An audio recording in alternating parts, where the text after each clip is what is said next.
Sticker લગાવવા માટે થઈને બતાવશો તમે? સ્ટીકર લગાવવાનું કારણ એ છે કે 2 નંબરના ધંધા જે ચોરીના આ તે રીતે ગાડીઓ ચોરી જાય એના માટે આ સ્ટીકર લગાવવાનું કારણ છે. એના વિશે તમે બીજી રિક્ષાવાળાને શું જણાવવા માંગો છો? બીજી રિક્ષાવાળાને જણાવવા માગું કે આ સ્ટીકર લગાવવું જરૂરી છે કે જેથી કરી આપણા પોલીસ સ્ટેશન વિસ્તારની અંદર આ નંબર જાહેર કરવામાં આવેલો હોય એ રિક્ષાઓવાળા પકડાઈ જાય.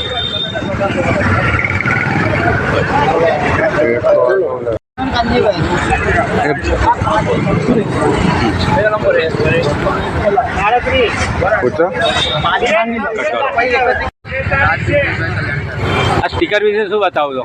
સ્ટીકર વિશે એમ છે કે આ સ્ટીકર લગાવવાથી લૂંટમાંથી થતી હોય કે ગાડી ગમે ત્યાં છોડાઈ જાય તો આપણા ખબર પડી જાય કે આ ગાડી આના વિશે લૂંટમાંથી થતા. એટલે સ્ટીકર લગાવવાથી ફાયદો છે કે નુકસાન છે? બચાવવા